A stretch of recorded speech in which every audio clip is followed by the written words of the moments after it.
hindi na. Ay, hello, naka-record na pala. Shoutout sa lahat guys, no? Hello po sa inyo at magandang araw po, magandang gabi po, maganda kayong lahat. Buong Team Kalingap, shoutout po sa inyong lahat. Ang inyong lingkod, Wow Live TV, at kasama ko pa ngayon si Miss Live.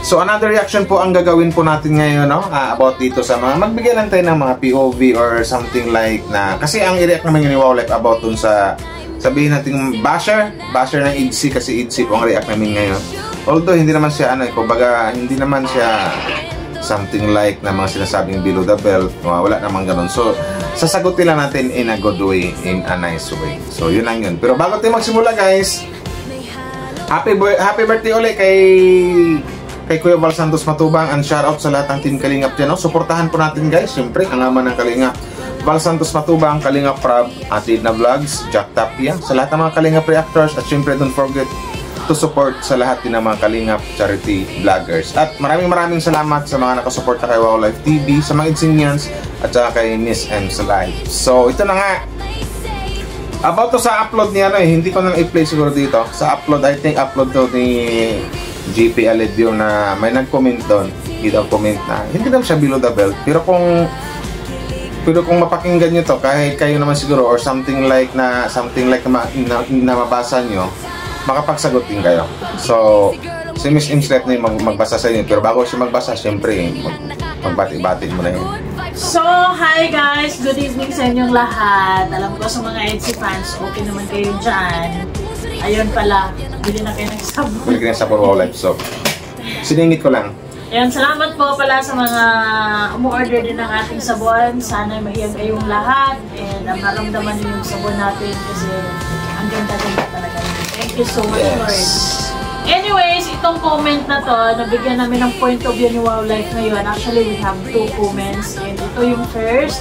Sabi, huwag nyo kami pinagloloko, EDC is content lang, hanggang doon lang yon. Okay, Wow Life, ikaw. Anong masasabi mo doon? Out of, from episode 1 up to episode 94. So malamang sa malamang for me, unang masasabi ko dyan, kaya nakapag-comment siya ng ganyan, ibig sabihin talaga, hindi niya nasubaybayan ng EDC. Simula, hindi, kumbaga, sabihin natin, pwede sabihin niya, hindi niya nasubaybayan ng EDC.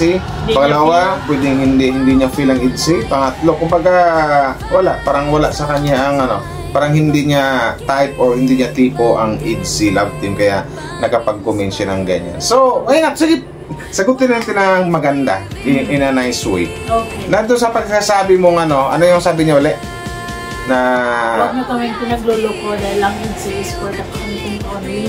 Wag mo na kaming pinagluloko kasi ang EDC daw for the content only. Yes, ando na yun. Kasi EDC is content lang hanggang doon lang. Alam natin ang EDC nagsimula sa content as a love team. Kasi pag sinabing love team, ibig sabihin scripted yan.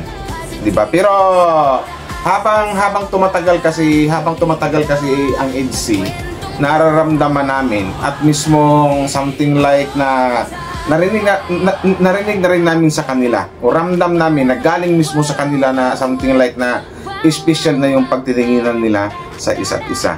So yun. So ang pakiramdam ko, EDC talaga 100%, EDC is real.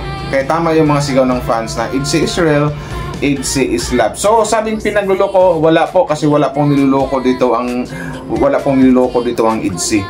Kay Papa Ed at saka si Viancy. Kasi pinaramdam na nila sa isa't isa kung gaano ka-importante sa kanila ang isa't isa. So hindi lang po for content. Yes, may content, EDC ang Kalingap, EDC Love Team for content, pero sa off-cam hindi na sila for content. Actually, seryosohan na sila. Kasi Kuya ano pangalan niya? Marlon. Kuya Marlon, kasi kung for lang to, Kuya Marlon, hindi kita inaaway nag-explain lang ako. Kasi kung for content lang ang EDC, hindi mo marinig sa kanila na kahit walang eminent. Pero kung mapanood mo lang yung mga vlog nila before, nakaraang linggo lang yata, na ang pinag-uusapan nila tungkol sa kanilang kinabukasan or sa kanilang future. So yun, kung paano magtayo ng business, bla bla bla, etc. Ganito, ganyan. Yun lang yun. At saka narinig namin sa kanila na yung mga words na mahal kita, I love you, namimiss kita, yung mga ganon. So for me, hindi nagluloko ang EDC. hindi niloloko ang ITZY ang mga fans. Yes, true naman yan. Para sa akin talaga, talagang walang niloloko ang ITZY at hindi tayo pinagloloko ng ITZY. Kasi unang-una, nararamdaman ko yung sincerity ni Kalingap Widow. And syempre, genuine yung pagmamahalan nila dalawa. Yes, ramdam ng mga fans. Pagmamahal na sinasabi nila, hindi lang yung imi-imi. True talaga yun. Tama.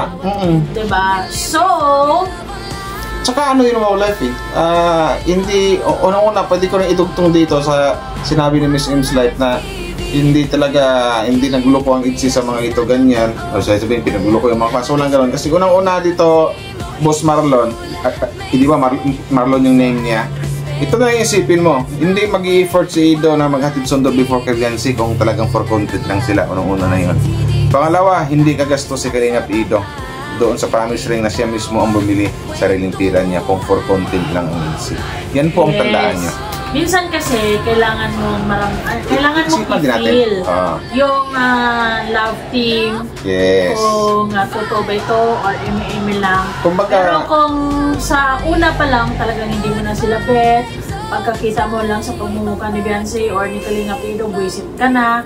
So talagang hindi mo sila maraharap naman.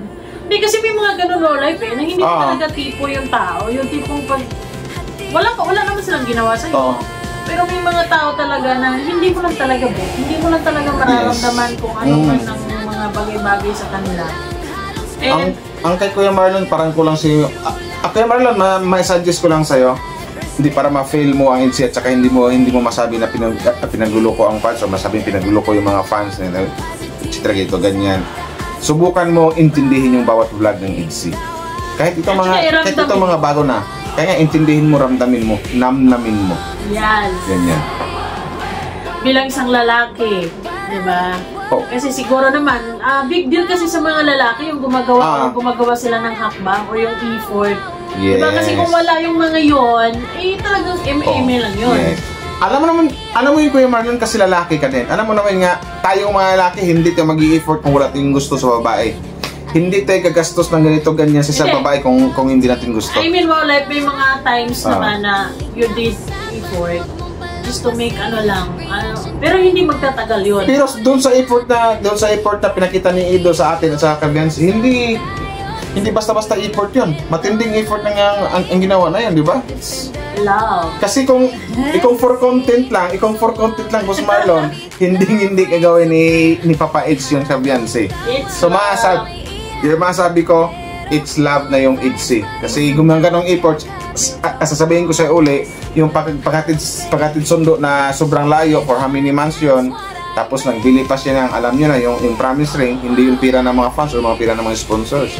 Sariling pira niyon, take note. Yan yung tandaan mo.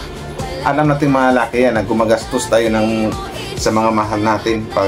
Siyempre, pag hindi mo mahal, hindi mo bigyan ng ano. Andun yung mag-effort ka sa mga taong hindi mo mahal, pero hindi yung something like na pag may mahal nga talagang parang lahat talaga gawin mo para lang sa kanya.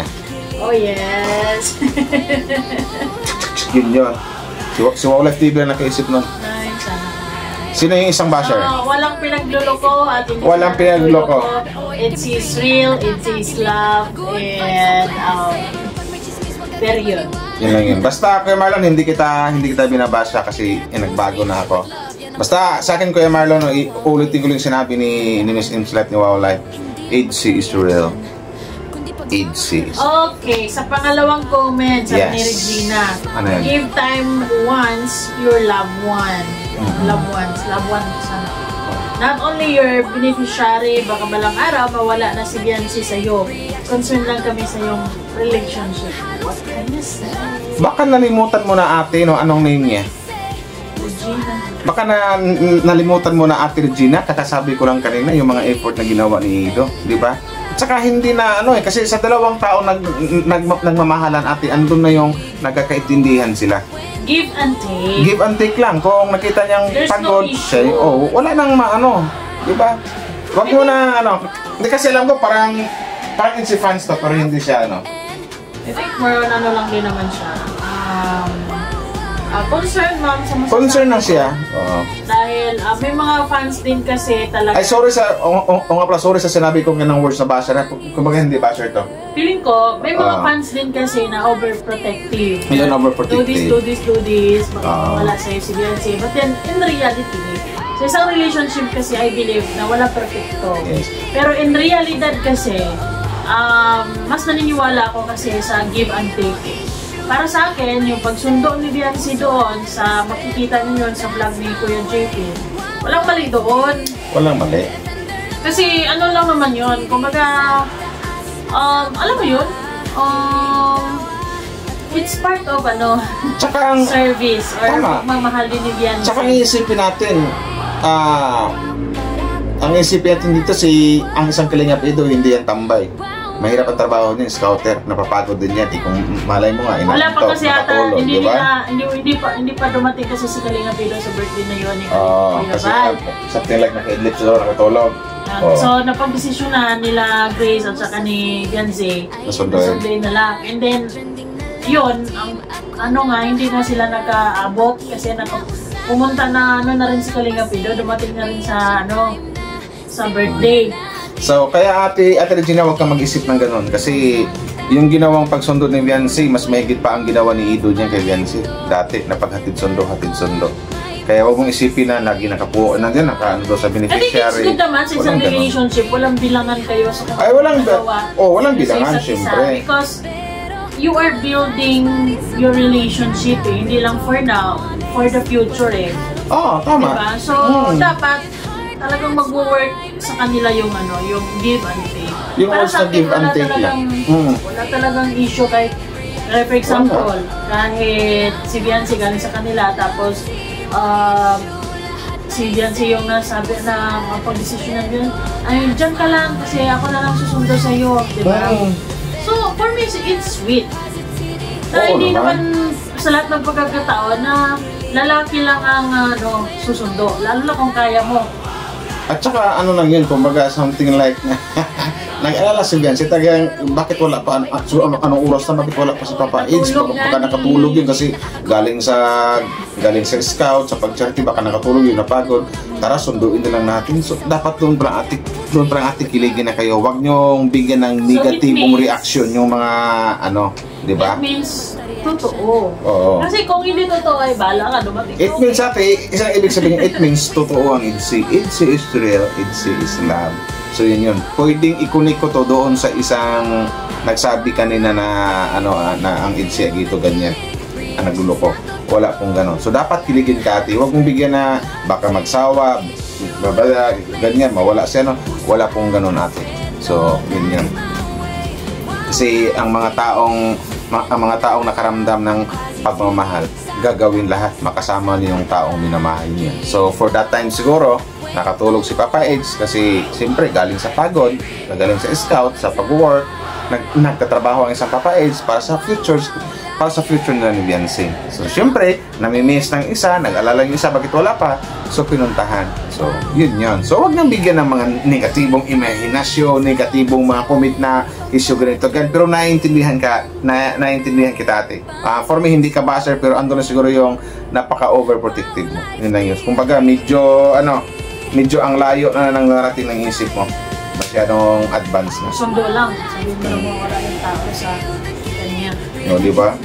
Pangit naman po yan. Medyo mababaw yan. Kasi medyo sa mababaw po. buhay naman, lalo na sa generation ngayon, lalo na Gen Z, talagang usually hindi na give and take na. O depende din sa setup ng relationship din. Yes.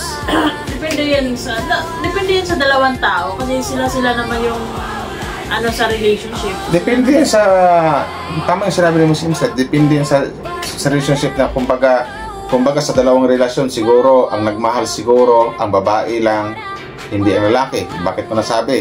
Kasi andito sa EDSI kasi talagang masabi kong dalawa sila nagmamahalan kasi dati talagang hatid sundo ni Papa Eds, ngayon naman ang nagsundo naman si Beyonce. Ganun lang yan. I think about life na depende sa isang relasyon sa dalawang tao kasi may relationship kasi na katulad ng amo ko dati, sabi nila Kasi yung babae kasi yung may card, yung lalaki wala pa. Wala pa kasi estudyante pa eh. And then OFW pa ang mga magulang. So, kung meron mong pera, tamang pang ano lang, tamang pang araw-araw lang, pang gastos. So, yung amo ko, yung babae, yung may kotse. So, walang issue sa kanya na kahit araw-araw ay siya yung hatid sundo. Walang issue kasi andun yung naiintindihan niya ang sitwasyon eh. Yes, walang issue kasi kumbaga, yun yung ano nga eh. Yun yung makikita talaga kung mahal nyo talaga yung isa't isa. At saka ano yan, oo. At saka hindi yan magiging issue sa dalawang relasyon kung talagang tunay na nagmamahalan sila. Kasi hindi na iniisipin ng mga taong nagmamahal eh. Ang problema kasi wala. Hindi na yung bibilangin. Sa ibang mga fans, porkit yung babae yung dumamuan, mag-move. Yun ang mali. Eh, hindi. I mean ba, sa ibang mga fans kasi, porkit babae yung gumalaw. Pag yung... Wala nang effort yung lalaki, hindi na mahal. Medyo pangit pakinggan, di ba? Ang layo na natin pag sinasabing ang girls na yung laging nag-first move, nag-the-move, ganun. Inauso yun ngayon, hindi na wala na tayo sa Maracuan. Panahon pa ni Mampur yan. Yes. Sa mga ginseng ngayon, give and take na bigaya na.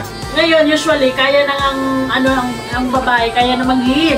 I mean, kaya nang umamin sa kanilang mga feelings. Yes. Gaya ni Biancy girl, di ba? Mas nakarami pang I love you si Biancy yata kasi sa kanilang teaser. I think wala namang problema. Oo. Pero si Papa Eds, minsan lamang I love you yun. Pero pinapakita ni Eds, pinapakita ni Papa Eds kay Biancy, pinaparamdam ni Papa Eds sa mga Edsinians. Hindi lang sa kundi sa kanyang mga effort, sa kanyang mga gawa. So yun po yung masasabi namin natin. So yun. So huwag kayong mag-alala na dahil lang doon. Don't worry guys. Maganda nga yung nakikita natin silang dalawa na they make effort sa kanilang relationship. It means it's working very good, di ba? It means na working yung kanilang maganda yung usapan. Yung kanilang relasyon, nag-work out talaga. Di ba? Yun lang yan. So that's one good sign. Kung ano yung something like healthy relationship sila. Yes, tama. Kung something like na kung ano yung ginagawa ni Papa Eds, ganun din ang ginawa ni Biancy na magsundo, di ba? Why not? Why not? Kasi she's why not? Kasi mag-boyfriend, girlfriend eh. Kasi kung hindi niya boyfriend si Ito, hindi niya susunduin yun. Okay. Balik ako sa'yo, Boss Marlon o Kuya Marlon. Kung hindi niya boyfriend si Papa Eds, hindi niya susunduin yun. Yun lang yun. Di ba? Hindi niya gigisingin yun. So yun. EDSI is real, EDSI is love. So yun lang yung masasabi namin guys. Kasama ko si Miss Ems Live. So maraming salamat. EDSI is talaga. Don't worry about EDSI because basta ako, as a reactor ng mga love team ng Kalingap o Live TV, pagdating sa EDSI, sure bull ako, seryosohan yung dalawa.